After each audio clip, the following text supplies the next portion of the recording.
Kalau kita mencari Tuhan setiap hari, mengisi hati dan pikiran kita dengan kebenaran firman Tuhan, maka kita akan lebih mudah mengenal kehendak Tuhan.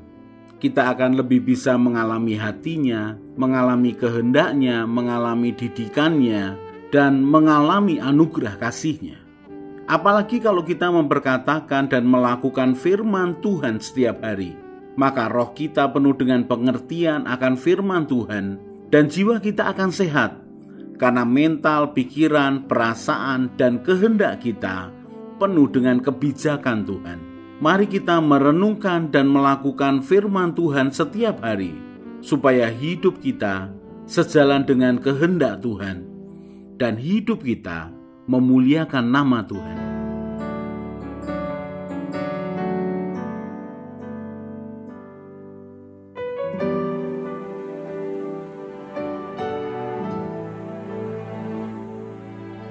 Yesus, Kau termanis di hidupku.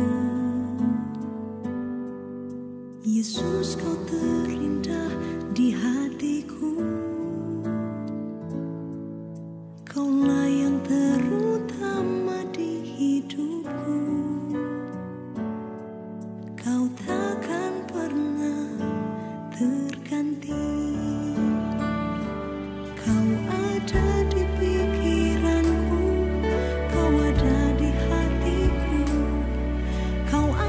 Di setiap langkah di dalam hidupku, Kau di hembusan nafasku, detak dalam hidupku, Kau segalanya bagiku.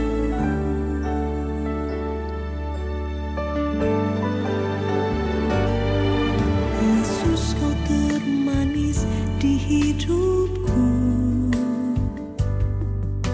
Yesus, Kau terindah di hatiku. Kaulah yang terutama di hidupku. Kau takkan pernah terganti. Kau ada di pikiranku. Kau ada di hatiku. Kau ada di setiap di dalam hidupku, Kau di hembusan nafasku, tetap dalam hidupku, Kau segalanya bagiku.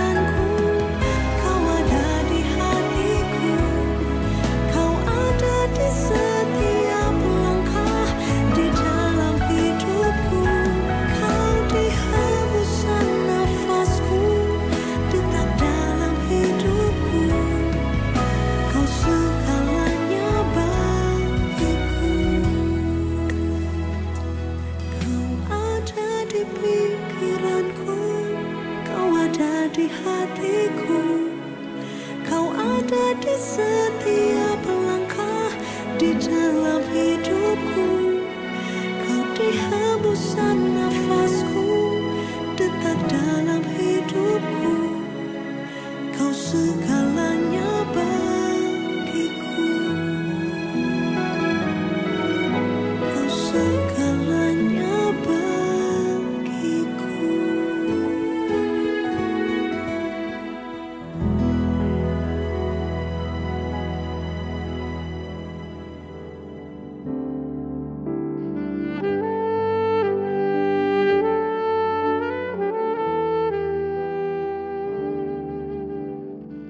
Yakobus 2 ayat 18.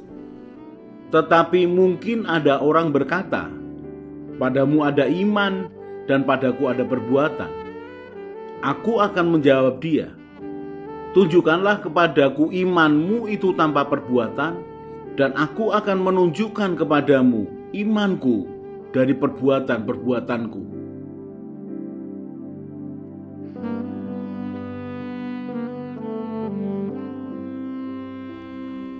Predikat orang yang percaya kepada Tuhan Yesus adalah dia akan menjadi garam dunia dan terang dunia.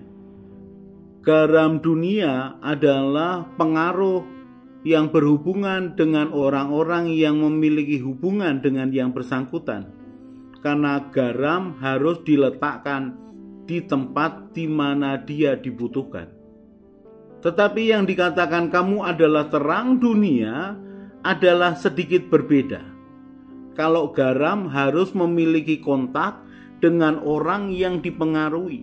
Tetapi yang dimaksud dengan terang dunia berbeda.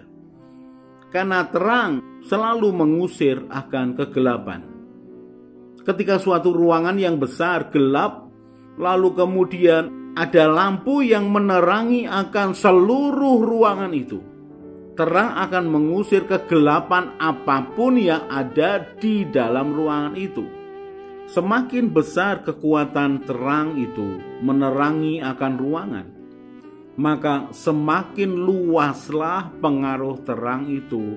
Bahkan seandainya di dalam ruangan itu ada suatu jendela ke ruangan yang lain yang lebih gelap, maka terang akan bisa menembusnya. Prinsipnya terang mengusir kegelapan.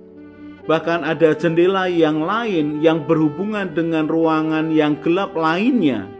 Ketika terang semakin besar di dalam ruangan itu, maka terang itu akan menerangi ruangan yang lain melalui jendela yang menjadi pembatasnya.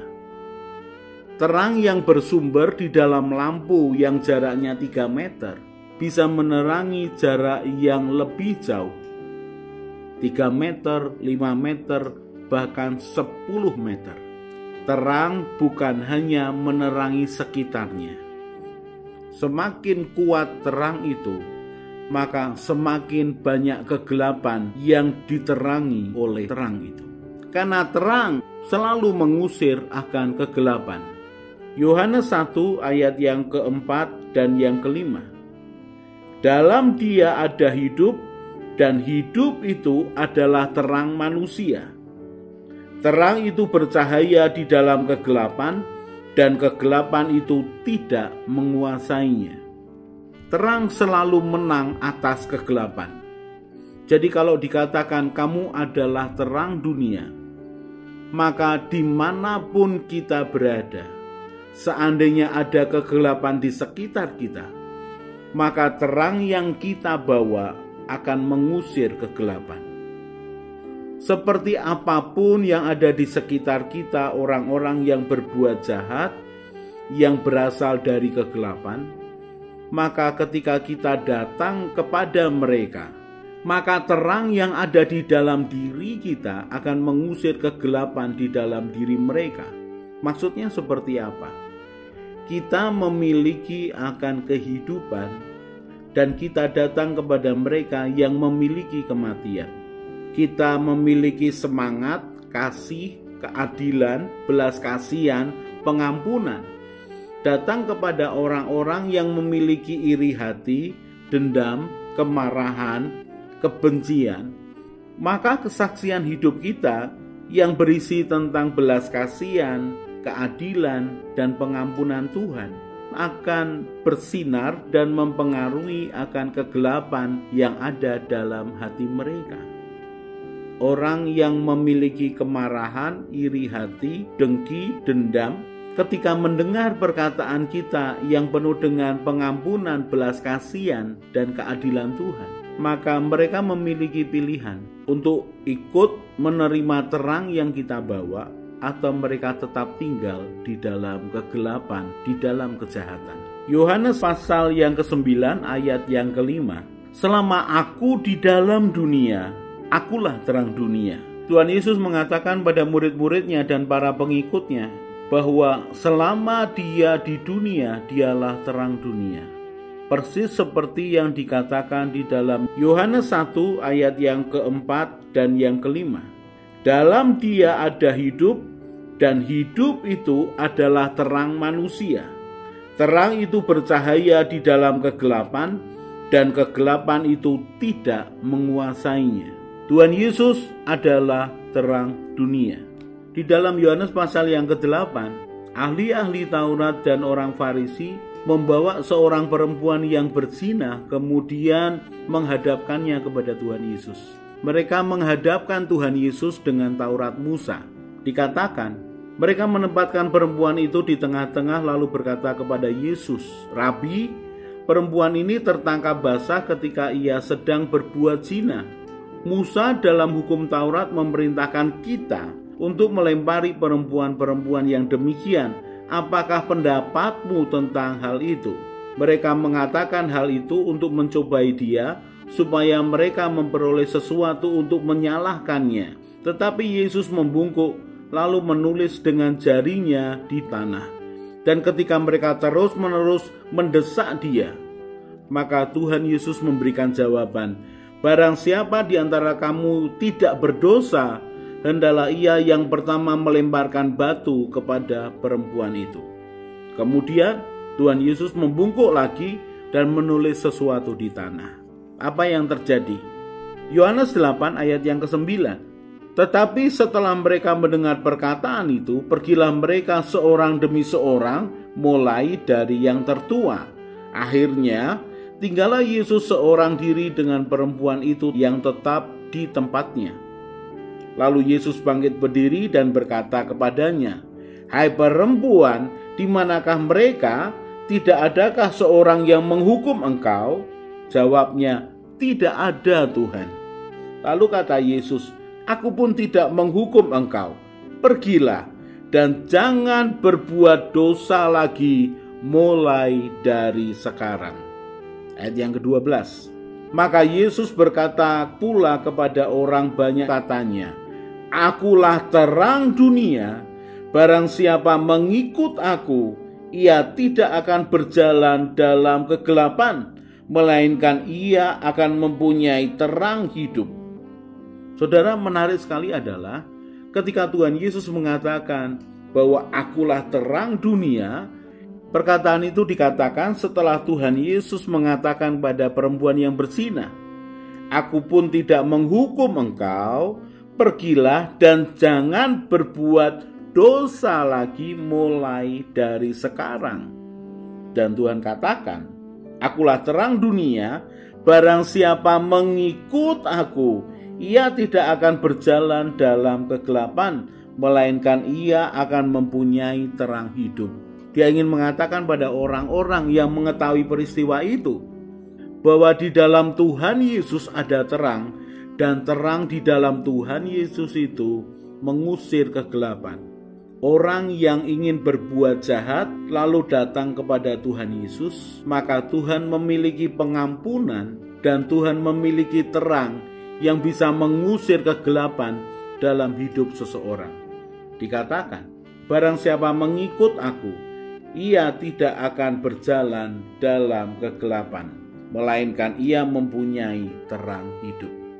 Jadi kuncinya adalah mengikut Tuhan Yesus, maka kita tidak berjalan dalam kegelapan, tetapi memiliki akan terang hidup. Matius 5 ayat 14. "Kamu adalah terang dunia. Kota yang terletak di atas gunung tidak mungkin tersembunyi. Lagi pula orang tidak menyalakan pelita lalu meletakkannya di bawah gantang, melainkan di atas kaki dian, sehingga menerangi semua orang di dalam rumah itu. Demikianlah hendaknya terangmu bercahaya di depan orang, supaya mereka melihat perbuatanmu yang baik dan memuliakan Bapamu yang di surga." Kalau di dalam Yohanes pasal yang ke-8 dan pasal yang ke-9, Tuhan Yesus mengatakan, "Akulah terang dunia." Dan Tuhan Yesus mengatakan, "Barang siapa mengikut aku, ia tidak akan berjalan dalam kegelapan, melainkan ia akan mempunyai terang hidup." Tetapi di dalam Matius pasal yang ke-5 ayat yang ke-14 dikatakan, "Kamu adalah terang dunia." Jadi Tuhan Yesus yang mengatakan akulah terang dunia, lalu kita mengikuti dia, dan Tuhan mengatakan kamu adalah terang dunia. Tidak mungkin tersembunyi. Kota yang terletak di atas gunung tidak mungkin tersembunyi. Kalau saya dan saudara mengikuti Tuhan Yesus, maka terang yang ada di dalam kita tidak mungkin kita sembunyikan. Pekerjaan ilahi yang dilakukan Tuhan dalam hidup kita tidak mungkin kita sembunyikan. Ada sukacita, damai sejahtera, ada keyakinan yang penuh atas keselamatan yang kita terima di dalam Yesus Kristus Tuhan. Ada semangat yang bergelora, ada perkataan yang membangun, ada kehidupan yang dialirkan dalam hati kita, pikiran kita, dan mulut kita, yang terwujudkan dalam perbuatan baik kita. Setelah kita menjadi pengikut Kristus, maka kita ini mengalami Tuhan dan menjadi terang dunia.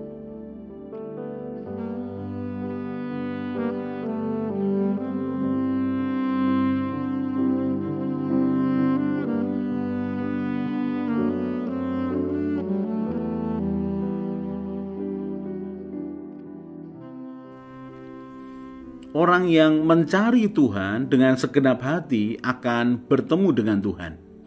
Orang yang percaya, berharap, dan mengandalkan Tuhan setiap hari akan seperti pohon yang ditanam di tepi air. Ia tidak akan menderita melewati masa kering. Ia akan tetap bertumbuh. Hatinya bersukacita dan hidupnya terus berbuah. Karena harapannya kepada Tuhan Yesus yang telah menyelamatkan hidupnya, dia hidup penuh iman dan semangat. Dan dia akan tertawa tentang masa depannya. Dia akan terus berjalan bersama Tuhan. Semakin kuat, semakin semangat. Mari kita berdoa. Tuhan Yesus, terima kasih untuk kebenaran firman-Mu. Tuhan Yesus, berikanlah kerelaan dan kesetiaan yang sama ketika Engkau melaksanakan tugas-Mu di dunia, supaya aku juga rela dan setia melakukan kehendak Bapa. Tuhan Roh Kudus penolongku, ajari aku semakin mengenal Tuhan Yesus dan mengenal Bapa surgawiku, supaya hidupku sesuai dengan rencana-Mu ya Tuhan, dan memuliakan nama-Mu. Bahwa aku berjalan mengikuti jejak-Mu ya Tuhan Yesus, Gembalaku yang baik. Ajari aku berjalan bersama Tuhan senantiasa. Amin. Saya Yosea Kristiono, Gembala Jemaat GKI Injil Keselamatan Semarang. Tetap percaya, tetap semangat. God bless.